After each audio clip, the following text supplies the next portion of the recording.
Hi, Susan Yasui here. So I'm adding an extra chapter to my Through the Eyes of a Child, but this is through my eyes. And I'll label this chapter 11A because it comes after 11, which is about Kimie. And this is a little more about, that time period.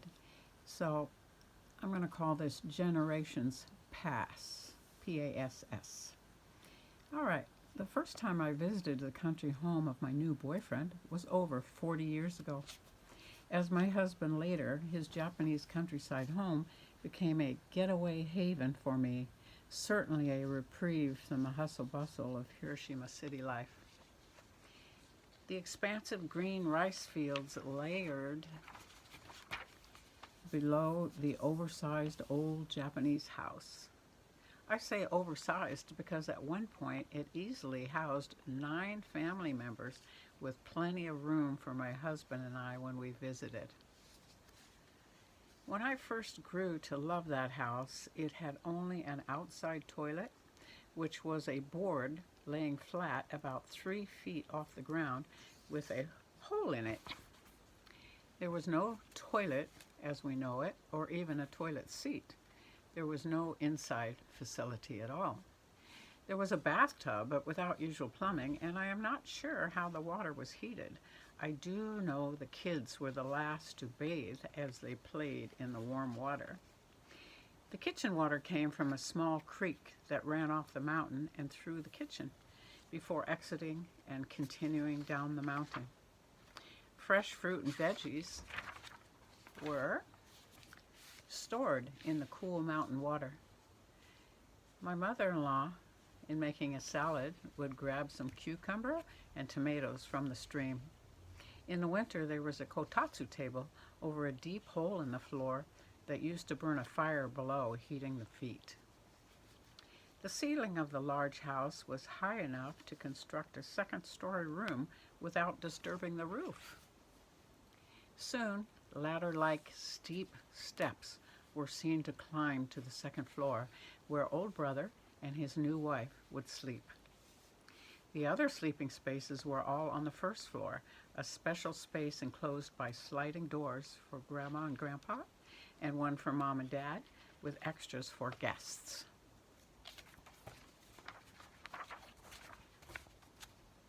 We slept on the tatami floors on futon.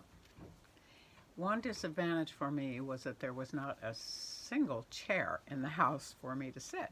We only sat on the floor. Years later, I was told that a special surprise awaited me for my next visit from the city. I was thrilled to find that a chair had been added to the furniture just for me. It was even extra wide to fit my oversized American body. I didn't see that house again for many years. The 3 of us, my husband, young daughter, and I, moved back to the United States for way too long. It was only last September that I rode out to the country with young brother and his wife, the first time in many long years. It is a few hours drive out from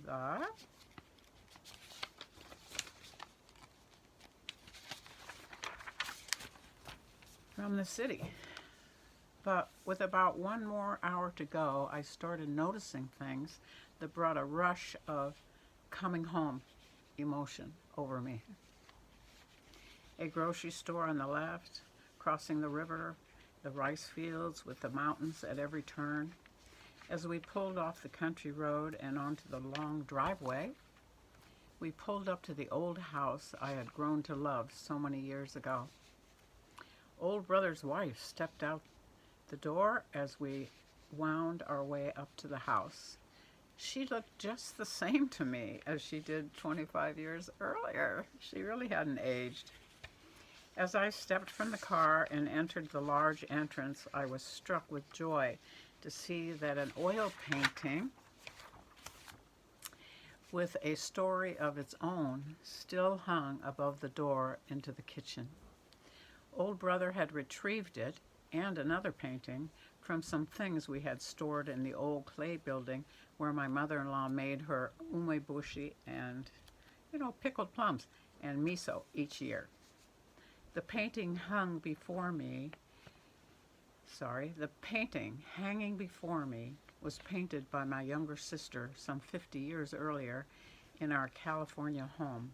And here it was, so far from where my sister created it, proudly hanging in the Yasui family home.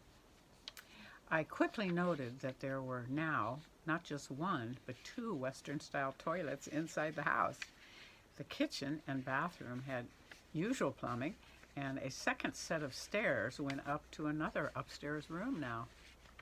The hustle and bustle of a 3-generation farmhouse was down to one person living there now, my sister-in-law.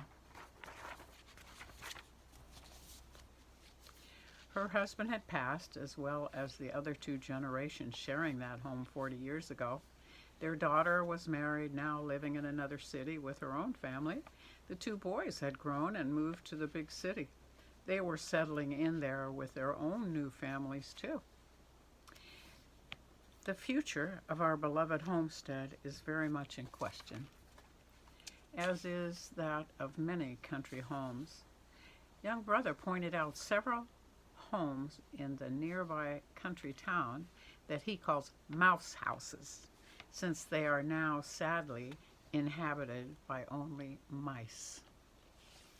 And a few days ago, I again visited the family gravesite on the homestead property. There are the stones of generations past. Many of the life stories lost as time marches on, with new stories lived and told. I'm happy to share some of these with you, such as that of Kimie, in hopes that they live on a little longer. All right, that completes my addition to the Kimie story, as I took flowers to family members there just a few days ago, including Kimie. And I have a lot more to say about this, but we'll do it another time. Thank you. Bye.